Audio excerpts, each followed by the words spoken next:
Assalomu alaykum hurmatli televizor ko'ruvchilar. Uyg'ur televiziyasining kundalik xabarlarini ko'rishinglarni qarshi olamiz. Oldi bilan xabarlarimizning muhim mazmunlarini tanishtiramiz. 29 davlatda Hong Kongdagi million kishilik Xitoyga qarshi namoyishni qo'llash faoliyatlari o'tkazildi. Saudiya Arabiston va Arab Birlashma Xalifaligini Birlashgan Davlatlar Tashkilotining nomussizlar tizimidagi qo'shish chaqiriq o'tirib qo'yilmoqda. Misr Angliya hukumatidan Firavnning oltin haykalbeshini talab qildi. Bolalarning psixik sog'lomlik masalasiga ahamiyat berishimiz kerak. Tövəndə diqqətinizə xəbərlərimizdən təfsili məzmunları olsun. Milyonlagan Hong Kong ahalisi 9 iyun ko'chalarga chiqib jinoyatchilarni Xitoyga qaytarib berishga qarshi namoyish o'tkazdi. Namoyishni uyushtiruvchilarning bildirishicha, namoyish qatnashganlarning soni 1 milliondan oshgan bo'lib, Hong Kong Xitoyga qaytarib berilgandan buyangi yangi rekord yaratilgan. Hong Kong hukumatining Qashqalar nizomnomasining o'zgartirilgan loyihasida Hong Kongning Xitoy ishgir o'lkalarini o'z ichiga olgan nurg'un davlat va rayonlarga jinoyat komandanlarini o'tkazib berishga ruxsat qilingan. Yangi qonunda qonun turg'izish komitetining o'tkazib berilgan dialoq bo'lgan nazoratchilik roli bekor qilingan. Bu qonun loyihasi Hong Kong jamiyatida kuchli ta'tirlash paydo qilib, Hong Kong fuqarolar huquqiy oldingi sepi uyushtirgan Qashqalar nizomnomasining o'zgartirishiga qarshi 3-qatimliq namoyish 9-iyun Hong Kongda nihoyat cho'ng ko'lamda o'tkazilgan.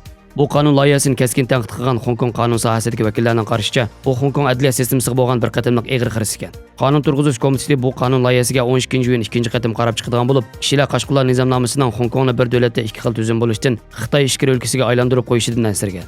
Bu namoyish Hong Kongdagi zo'r keng ko'lamli xalq harakati bo'lib, namoyishchilar soni 2003-yildagi asos qonunning 23-moddasini o'zgartirishga qarshi 1-iyul namoyishga qatnashgan kishilar sonidan oshib ketgan. U vaqtda 500 ming kishi namoyish qatnashgan ekan. Hong Kong jamiyatining kuchli norozilik ostida ayni vaqtdagi Hong Kong alohida ma'mur rayonining bosh ma'muri Dong Jianhua 2003-yil 9-oyda asos qonundagi davlat bexatarligiga doir 23-moddaning bekor qilinganligini e'lon qilgan. Egallanishicha 9-iyun kuni dunyo miqyosida 29 shaharda Hong Kongdagi namoyishni qo'llash faoliyatlari o'tkazilgan. Bu shaharlar Tayvanning Taybey shahri, Amerikaning New York, San Francisco shahri, Kanadaning Vancouver, Toronto shahri, Yaponiyaning Tokyo shahri, Avstraliyaning Melbourne, Sydney va Canberra qatorliq shaharlarda Xitoyga qaytarib berishga qarshi namoyishlar o'tkazilgan ekan.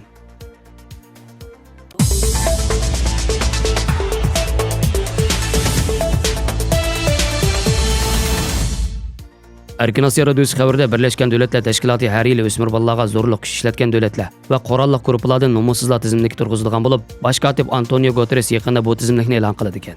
Ma'lum bo'lishicha, bu tizimlik Birlashgan Davlatlar Tashkilotining o'smirlarni qo'g'dashdagi eng unumli qurollardan biri bo'lib, nomussiz davlatlarni dunyoga jakarlash orqali ularni xalq olamiga oshkor qiladi ekan. Alan Rock imzosida 9-iyun kuni Al Jazeera to'rida e'lon qilingan bu vaqtdagi maqolada Saudiya Arabiston va Arab Birlashma Xalifaligini 2019-yillik nomussizlar tizimligiga qo'shish chaqiriq qilingan. Shundaqla ularning Yamandagi manglagan begunoh narosidlarning o'lib ketishiga bevosita javobgar ekanligi jonliq misollar orqali bayon qilingan. Dal mushu mezgillarda Saudiya Arabiston podshohi Salman o'zlarining 1 million Rohingya musulmonlarga iqomat berdiganligini jakarlagan. Ammo Xitoy hukumatining Uyg'urlarni bostirish harakatlari to'g'risida G'arb dunyosi Xitoyni qattiq ayblayotganda, musulmonlar dunyosidagi bayroqdor davlatlardan bo'lgan Saudiya Arabiston va Arab Birlashma Xalifaligi izchil bu masaladan o'zini chetkelib kelayotganligi ma'lum. Shundaqla o'zlarining Xitoy hukumati ijro qilayotgan atalmish asabiylikka va terrorlikqa zarba berish harakatini qo'llaydiganligini bildirib kelgan.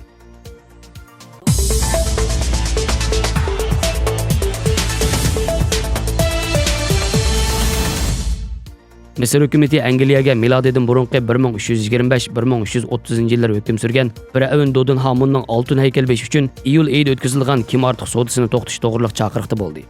Misr Tashqi ishlar ministrligi tarafidan bu haqda e'lon qilingan bayonotda milodidan burunqi 1325-1334-yillar hukm surgan Firavn Dodin Hamunning oltin qoplangan haykalining beshining 4-yil kuni Angliyaning poytaxti Londonda kim ortiq sodisining ishga oshirildiganligi eskartilishi bilan Misrning Londonda turishliq bosh elchixonasining kim ortiq sodisini to'xtatish uchun harakatga o'tganligi, ammo bayonotda London hukumatining bu vaqtdagi javobi to'g'riliq ma'lumot berilmagan.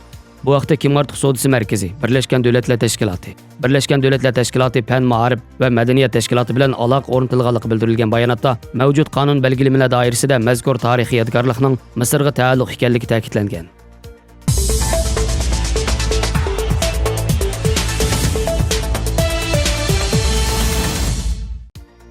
Balog'atga yetish mezgili bolalarning o'sib yetilishidagi muhim burilish mezgili bo'lib, u vaqtdagi psixik sog'lomlik ularning mustaqil va sog'lom bo'lgan insoniy fazilatni yetildirish, o'ziga ishonish va o'zini qudrat topqizishdak ma'naviy fazilatni shakllantirishi, g'oya e'tiqod va turmush nishonini turg'izishida intayin muhim. Yosh o'smirlarning psixik sog'lomlik masalasi barg'ansari jamiyatning diqqatini tortmoqda. Ba'zi yosh o'smirlarda tashvishlanish, xomushlik qatorliq kayfiyat paydo bo'lib, ularning turmush va o'qishiga og'ir ta'sir yetkazib qolmay, ba'zilari hatto ruhiy kasal bemoriga aylanib qolgan. Yosh o'smirlarning psixik sog'lomlik tarbiyasiga qarata tekshirib tadqiq qilgan maktablarda garchi psixik sog'lomlik tarbiyasi darsi ta'sis qilingan va psixik jihatdan maslahat berish uy ta'sis qilingan bo'lsa-mu, lekin uning o'ynagan rolini yanama o'stirishga to'g'ri keladi ekan. Maktabning psixik sog'lomlik tarbiyasi darsiga ahamiyat berish darajasi cheklik. U xil dars vaqtini doim boshqa asosiy darslar egallab ketgan. Aslida har haftada 1 soatlik qilib o'rinlashtirilgan dars ba'zida 2 haftada 1 soat, hatto orliq vaqti texim uzun bo'lgan. Yosh o'smirlarning psixik jihatdan maslahat so'rashi, ota-onalarning tushunishi cheklik bo'lgan. Hatto ba'zi ota-onalar psixik degan so'zni tushunmaydi. Bir qism o'quvchilar psixik masalasiga duch kelganda hargizmo tashabbuskorlik bilan psixik maslahat so'rash bilan yordam talab qilmaydi. Ularda ishonch tuyg'usi kamchil. Ba'zilari atrofdagi kishilarning besim qilishidan andish qiladi. Faqat kasal bo'lgan kishilar ondan psixik jihatdan maslahat so'raydi deb qaraydi. Bu psixik sog'lomlik bilimlarining kamchil ekanligini aks ettirib beradi. Yosh o'smirlarning psixik sog'lomligi ham tan sog'lomligiga o'xshashli muhim. Ularning psixikasini sog'lomlik yo'nalishiga qarab taraqqiy qildirishga yetaklab, ularning sog'lom o'sib yetilishiga puxta asos solishimiz kerak. Maktab, ota-onalar yosh o'smirlarning psixik sog'lomlik tarbiyasiga ahamiyat berib, psixik sog'lomlik tarbiyasini maktab shundaqla oilada o'rtaq ilib berib, o'zaro moslashib, psixik sog'lomlik yetaklashni normal qanot yedirilishiga kapolatlik qilish kerak. Psixik yetakchilik vaqtiga kapolatlik qilib, shakli ko'p xil bo'lgan psixik sog'lomlik darsi va faoliyatlarni o'rinlashtirishga ahamiyat berib, shakl qo'g'ilishdan amaliy unumga intilish ko'zlanib, psixik sog'lomlik tarbiyasi faoliyatining cho'nqurlik darajasi va kengligini o'zliksiz kengaytib, mo'l mazmunli faoliyatlarda ruhiy besim va jiddiylikni pasaytib, jismoniy va ro'y jihatdan umumyuzlik taraqqiy qilishni ilgari surish kerak. Xabarlarimizni ko'piningizga rahmat. Ko'rishguncha omon bo'linglar. Xayr xo'sh. Allohga omonat.